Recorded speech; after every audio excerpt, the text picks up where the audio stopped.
Notre-Dame de Paris a une valeur d'abord à travers l'extraordinaire résistance qui a été la sienne comme monument au temps qui passe, aux siècles qui se sont succédés les uns après les autres. 8 siècles et demi d'histoire, c'est tout de même, malgré les reconstructions du 19e siècle, malgré peut-être les réinventions de Viollet-le-Duc, de l'architecte Viollet-le-Duc, qui va réinventer cette flèche qui a malheureusement disparu dans l'incendie récent.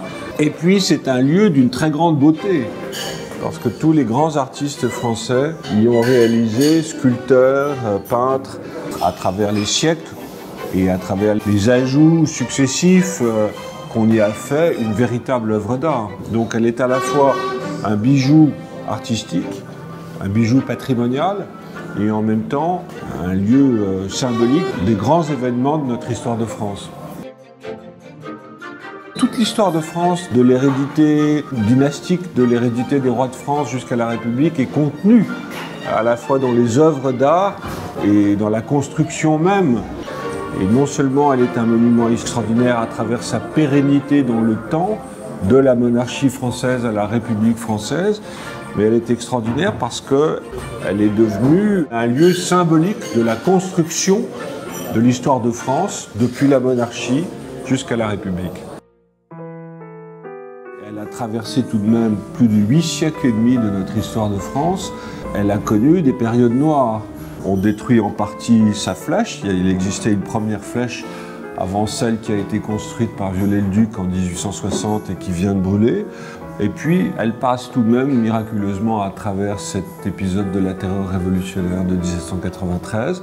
Les membres de la Commune de Paris cherchent à brûler Notre-Dame. Elle échappera à cette première incendie de 1871, et puis on peut dire qu'elle a échappé à toutes les guerres et à tous les sièges parisiens, à la différence de la cathédrale de Reims qui a été bombardée par les Allemands en 1914.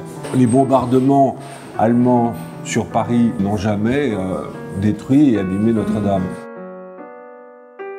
La situation des monuments historiques en France, en particulier des monuments religieux et des églises, est très précaire. Beaucoup sont dans de très mauvais état. Ces églises qui appartiennent maintenant à l'État, depuis la loi de séparation de l'Église et de l'État en 1905, sont la plupart du temps mal entretenues par l'État. Ceci explique de nombreux accidents qui se sont produits. La cathédrale de Nantes, par exemple, a été également incendiée il y a quelques années. Et l'État n'a pas les moyens, peut-être quelquefois pas la volonté, d'entretenir ce patrimoine religieux. Beaucoup de petites églises de villages sont dans un état déplorable. Au fait que les grands monuments traversent les siècles en se transformant petit à petit. C'est le cas de beaucoup de monuments qui sont rarement dans leur perfection initiale, la perfection de leur création et de leurs origines. Très souvent, ces monuments ont été déformés, transformés, abîmés, reconstruits ou restaurés, parfois très lourdement. Je suis assez sensible à ça, mais dans un certain sens, je ferai une exception avec Notre-Dame de Paris. Même si je ne suis pas un inconditionnel de la flèche, je suis assez favorable à ce qu'on la reconstruise à l'identique, parce que je me méfie un peu du principe même d'un concours d'architecture. Notre-Dame a besoin d'être restaurée rapidement, parce que son enveloppe, son architecture a souffert de cet incendie, même si les voûtes de la cathédrale vont être protégées. Je pense qu'une restauration rapide est nécessaire, ne serait-ce que pour la pérennité du monument. Et si on se lance dans un concours d'architecture internationale, monter un cahier des charges pour ce concours, réaliser ce concours prendra énormément de temps, avec toutes les controverses et les querelles d'architectes qu'on peut imaginer. Je préférais qu'on reconstruise la charpente de Notre-Dame en bois.